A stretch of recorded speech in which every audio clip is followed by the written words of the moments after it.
Assalamualaikum warahmatullahi wabarakatuh. Salam sejahtera untuk semuanya. Bila kata lima kacuran Gasaruga Kasenang Kacukatan. Bertemu lagi bersama saya Bayu Ardi dalam channel ini, dan kali ini kita akan membahas mengenai mata kuliah sosiologi antropologi.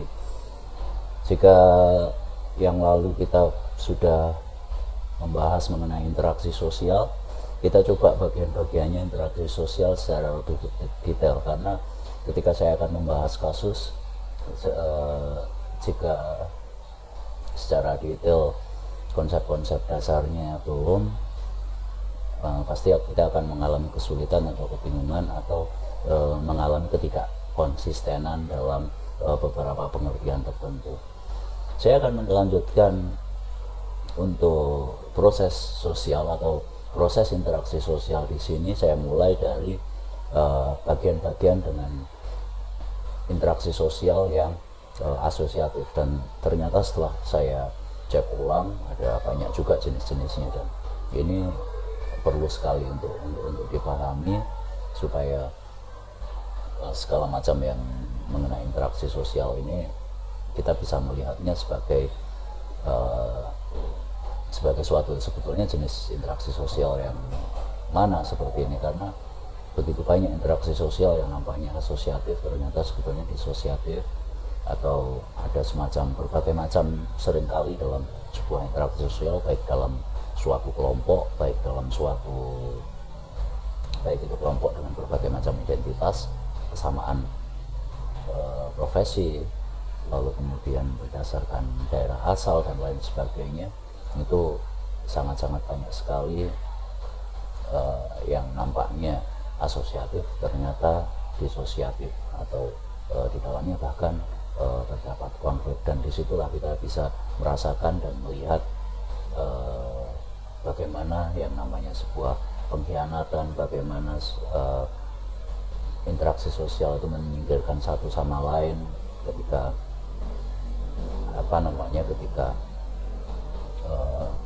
jenis interaksi yang disosiatif itu terselubung oleh interaksi yang asosiatif. Nah, seperti itu. Jadi kita akan pelan-pelan kita akan membahas segala macam jenis interaksi sosial, dan kali ini jika bisa selesai akan saya lanjutkan ke berikutnya. Seandainya belum atau terlalu panjang durasinya, saya akan mencukupkan sampai ke jenis-jenis interaksi sosial yang ada dalam proses-proses asosiatifnya. Oke, kita mulai yang pertama adalah asosiatif, yang kemarin sedikit kita bahas adalah kerjasama. Nah, kerjasama ini sering kita sebut corporation. Nah, itu juga digunakan sebagai istilah untuk perusahaan corporation. Dan intinya di sini corporation ini adalah ada beberapa pihak atau ada beberapa kelompok, bisa jadi ada beberapa individu yang bekerja sama atau berkorporat di sini, corporation. Kita juga sering mendengar kalau di Indonesia kan korporasi, cooperation.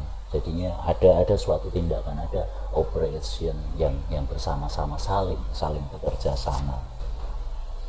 Dan ini juga bisa terjadi ketika di hari ini yang paling jelas sekali, sebuah corporation ini hanya akan terjadi ketika individu atau kelompok itu memiliki kepentingan yang sama, dan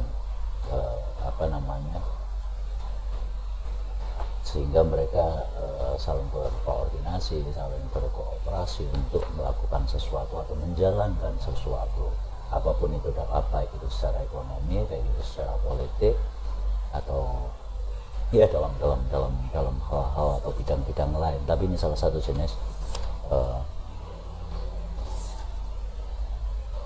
dan syarat corporation ini antara lain adanya sebuah kerukunan yang bukan sebuah kerukunan palsu di sini, sebuah kerukunan, sebuah kedekatan interaksi sosial, sehingga ketika kerukunan terjadi ini lalu kemudian ada rasa kebersamaan dan lain sebagainya, sehingga kemungkinan pengkhianatan itu tidak terjadi. Kemudian ada bargaining itu terdapat sebuah kesepakatan, baik itu tertulis atau tidak. Jadi peran tanggung jawab, lalu kemudian peran tanggung jawab dan apa yang maksudnya peran itu apa yang dikerjakan, apa yang ditanggung jawab, lalu kemudian posisi atau statusnya. Nah, di sini seringkali antara status dan peran itu tidak berhubungan. Jadi statusnya tidak menjabat bertanggung jawab terhadap perannya. Dia tidak berfungsi, namun dia memiliki status di mana dia harusnya memiliki tanggung jawab tertentu. Kooptasi ini di sini juga ada kerjasama, tapi kerjasama itu merupakan sebuah berusaha untuk menguasai keseluruhan. Dari di sini ada hubungan relasi kekuasaan.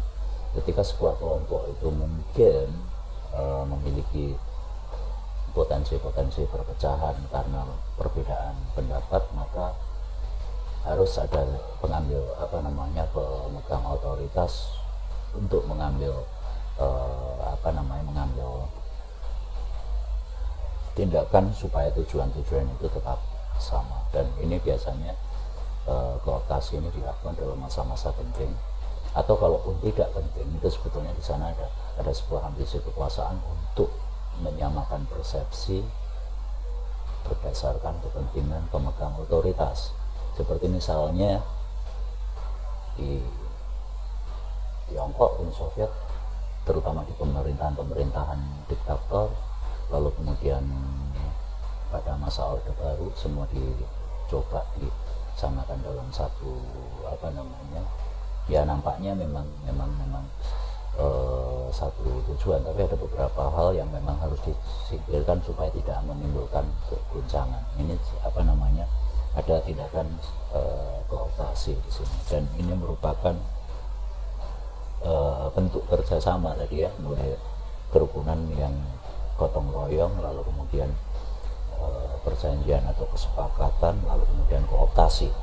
Nah, kemudian ketika dua kelompok besar bersama-sama melakukan sebuah kerjasama, di sini ada istilahnya koalisi.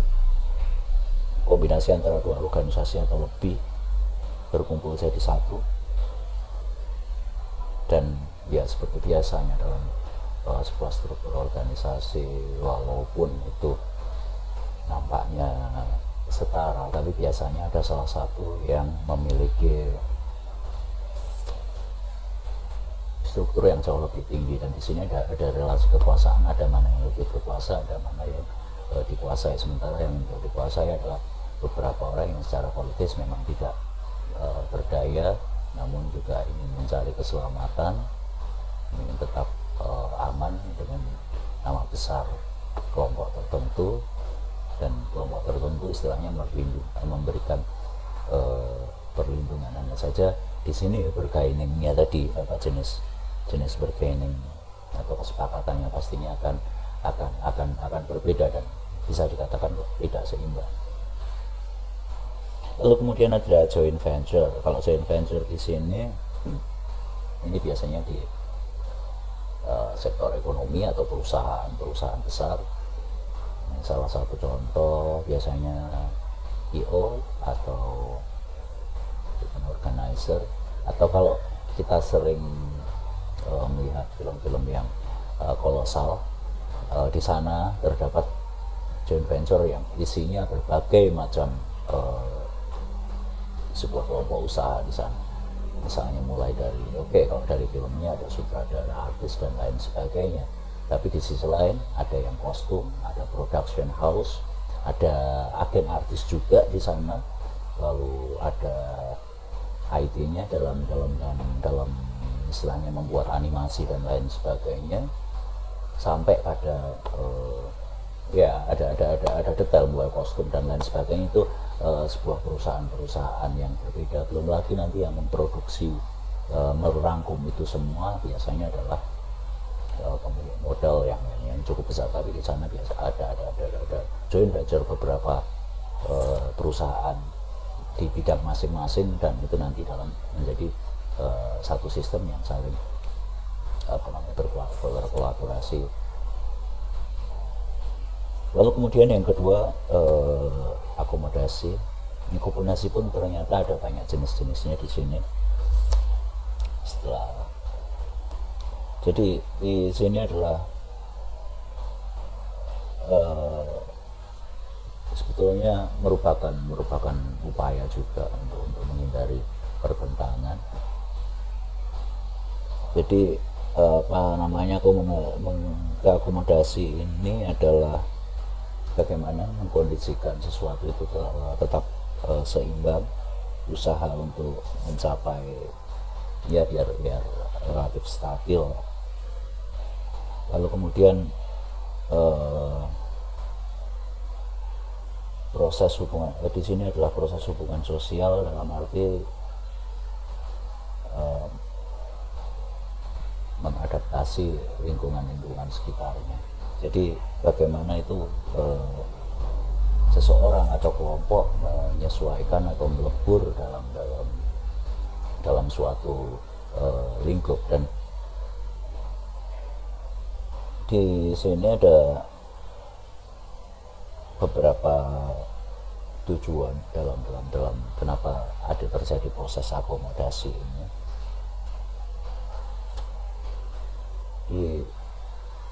Jadi ketika itu ada beberapa kelompok atau beberapa individu dengan kepentingan yang berbeda, di sini harus ada istilahnya yang melingkupi atau yang mengakomodir. Kalau sering kita katakan yang mengakomodir kepentingan ataupun tujuan-tujuan mereka, sehingga menjadi satu kesatuan tujuan yang besar, namun masing-masing dapat digunakan sama-sama sebagai wadah ataupun kendaraan untuk secara bersama-sama untuk menuju tujuan tertentu.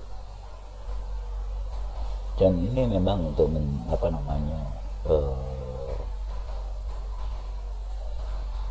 seandainya itu tidak bisa, memang akhirnya akan terjadi di sana, akan terjadi perpecahan di sana, dan akan kembali menjadi konflik dan lain sebagainya. Di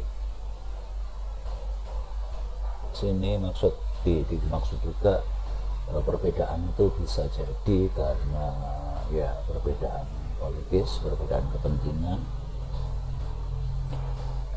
dan juga karena faktor-faktor psikologi sosial, memiliki latar belakang yang berbeda, memiliki latar belakang kehidupan atau proses yang berbeda itu pasti. Dan juga di sisi lain beberapa kebudayaan yang berbeda di sana.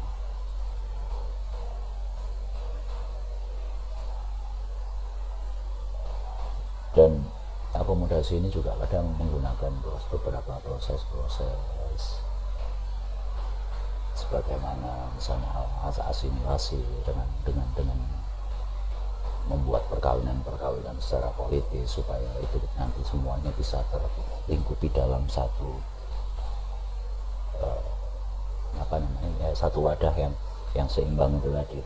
Lalu kemudian bentuk akomodasi ini memiliki bentuk yang ada cukup banyak juga, ada 8 jenis. Nanti Anda bisa mencari browsing, dan saya rasa ada banyak sekali. Saya mungkin akan sebutkan sedikit-sedikit dan jelaskan sedikit-sedikit. Pertama adalah coercions. Coercions ini adalah suatu bentuk akomodasi dengan paksaan. Dan ini biasanya karena ada satu pihak yang menang, jadinya mereka bisa terakomodir atau dipaksa untuk terakomodasi di suatu lingkungan atau kelompok besar tertentu. Lalu kemudian ada istilah berikutnya, ketika masing-masing memiliki bargaining power, di sini nanti kita tidak akan melihat yang kuat atau yang lemah, yaitu ada compromise. Kita kompromi, oke, misalnya sepakat kita menjadi seperti ini, jadi tidak ada paksaan, tapi ada kompromi supaya mereka akhirnya memiliki satu tujuan dan masih tetap akan membuat itu semuanya menjadi stabil. Kemudian arbitration ini adalah salah satu cara untuk mencapai kompromis tadi. Ada kelompok-kelompok tertentu, ada individu-individu tertentu yang ketika ingin meraih tujuan tertentu, mereka tidak memiliki cukup kekuatan, baik itu kekuatan politis, kekuatan ekonomi, modal dan lain sebagainya, atau secara sosial mereka kurang mendapatkan atau kurang memiliki banyak kekuatan. Nah, ini biasanya mereka melakukan arbitration. Jadi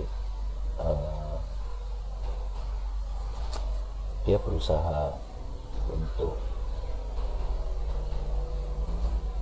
mencari pihak ketiga, lalu kemudian mereka meraih kompromi dan dan akhirnya di sini yang jelas mereka akan terjadi akomodasi, itu membutuhkan pihak ketiga yang lebih tinggi dibandingkan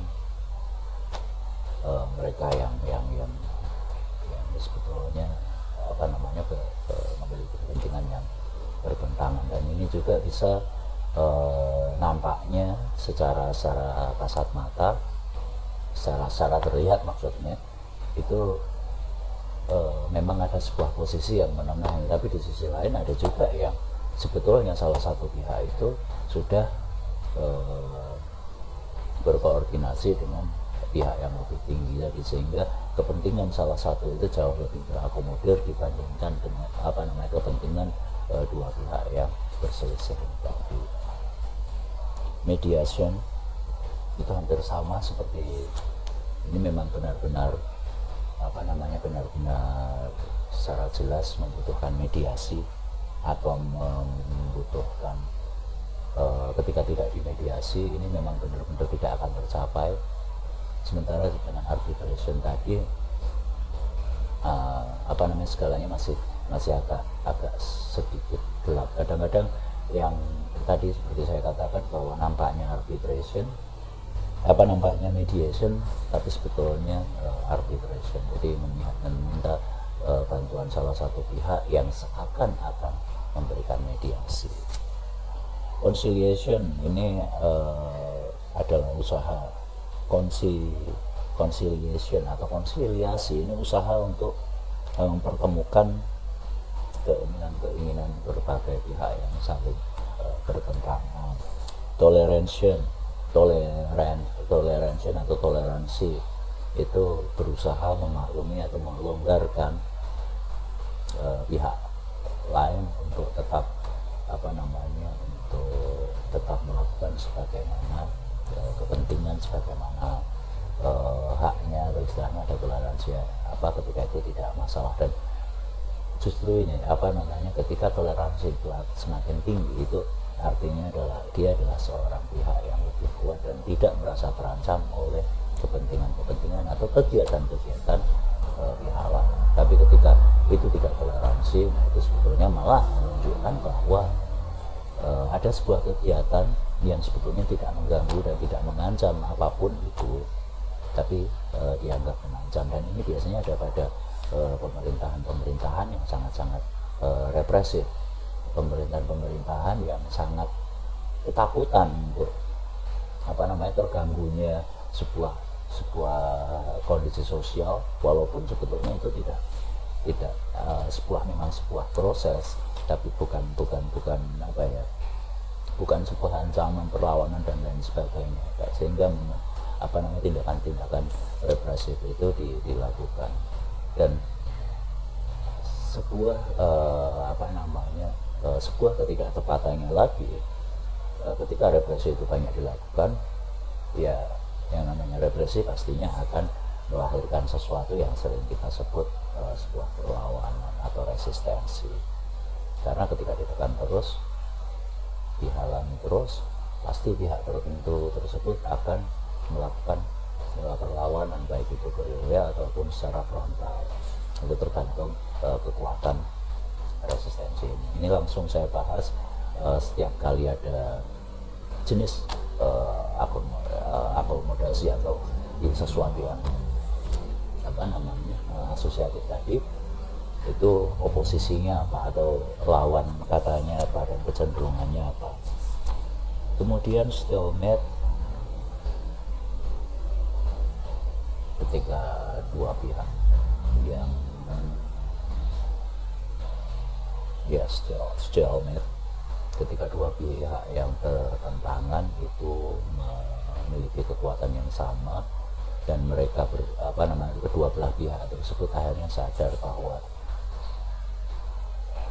proses konflik dan lain sebagainya atau pertentangan itu sebetulnya tidak bermanfaat dan membuat kedua belah pihak tersebut tidak maju, tapi justru sibuk dengan konflik tersebut, tapi tidak memikirkan berikutnya mereka nantinya akan seperti apa.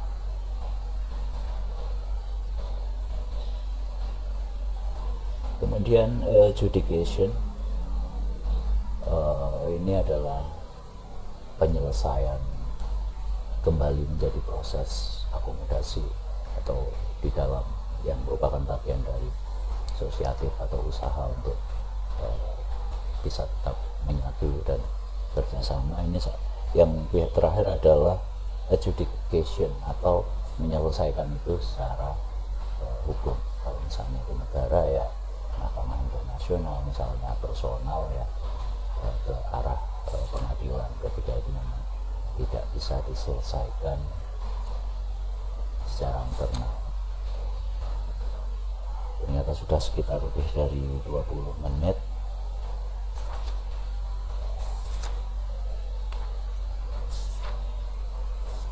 Dan ini jika saya lanjutkan masih cukup panjang lagi. Oke, di sini saya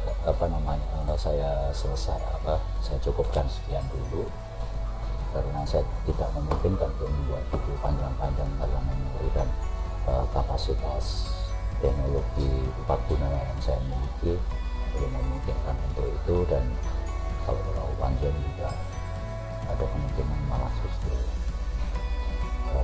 tidak tersimak optimal karena kejenuhan dan lain sebagainya. Oke, ini tadi tentang bagian dari hal kerjasama atau bagian dari jenis proses sosial yang asosiatif, yaitu tadi kerjasama dan proses akomodasi. Oke, saya cukupkan sekian.